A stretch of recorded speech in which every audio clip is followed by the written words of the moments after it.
வணக்கம், இது crime time. நான் பாலவேல் சக்கரவர்த்தி.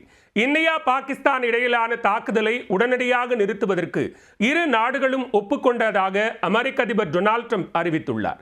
இதனால் இரு நாடுகளுக்கு இடையிலான நீடித்த போர் பதற்றம் முடிவுக்கு வந்துள்ளது. நீண்ட பேச்சுவார்த்தையில் நடந்தது என்ன? பெஹல்காம் தீவிரவாத தாக்குதலை தொடர்ந்து இந்தியா பாகிஸ்தான் இடையே ஏற்பட்ட மோதல் முடிவுக்கு வந்துள்ளது. இரு நாடுகளுக்கிடையே நடைபெற்ற பேச்சுவார்த்தையில் உடனடியாக தாக்குதலை நிறுத்துவதாக முடிவு எடுக்கப்பட்டதன் பின்னணி என்ன? காஷ்மீரில் உள்ள பெஹல்காமில் தீவிரவாதிகள் நடத்திய தாக்குதலில் 26 பேர் பரிதாபமாக உயிரிழந்தனர். நாட்டையே உலுக்கிய சம்பவத்தை தொடர்ந்து பாகிஸ்தானில் செயல்படும் பயங்கரவாத முகாம்களை இந்தியா தாக்கி அழித்தது. இதனையடுத்து இந்தியாவில் காஷ்மீர் மற்றும் பஞ்சாப், குஜராத் உள்ளிட்ட மாநிலங்களில் பாகிஸ்தான் ட்ரோன் தாக்குதலை தொடர்ந்தது. இதற்கு பதிலடி கொடுக்கும் வகையில் ஆபரேஷன் சிந்தூர் என்ற பெயரில் இந்திய ராணுவம் அதிரடி தாக்குதலை தொடுத்தது. இதனால் இரு நாடுகளுக்கும் இடையே போர் மூளும் அபாயம் ஏற்பட்டதால் எல்லையில் பதற்றம் நிலவியது. இந்நிலையில் இந்தியா பாகிஸ்தான் இடையிலான மோதலை நிறுத்துவதற்கு இரு நாடுகளும் ஒப்புக்கொண்டதாக அமெரிக்க அதிபர் டொனால்ட் ட்ரம்ப் தெரிவித்தார்.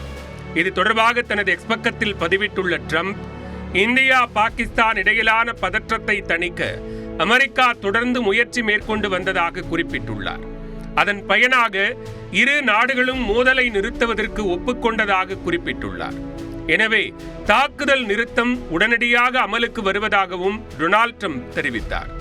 இதனைத் தொடர்ந்து சண்டை நிறுத்தத்திற்கு மத்திய அரசு ஒப்புதல் அளித்திருப்பதாக இந்திய வெளியுறவுத்துறை செயலர் விக்ரம் மிஸ்ரி அதிகாரப்பூர்வமாக அறிவித்தார். இதன் மூலம் இரு நாடுகளுக்கும் இடையிலான பதற்றம் முடிவுக்கு வந்துள்ளதாகவும் கூறினார்.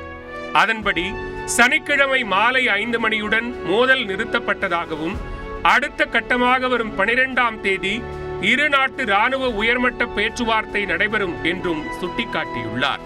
மேலும் மோதலை நிறுத்துவதற்கு இரு நாடுகளும் ஒப்புக்கொண்டுள்ளதாக பாகிஸ்தான் வெளியுறவுத்துறை அமைச்சர் இஷாக் தர்ரும் தெரிவித்துள்ளார்.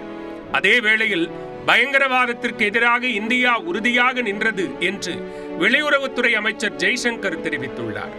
அத்துடன் தீவிரவாதத்திற்கு எதிராக சமரசம் இல்லாத இந்தியாவின் நிலை தொடரும் என்றும் கூறியுள்ளார்.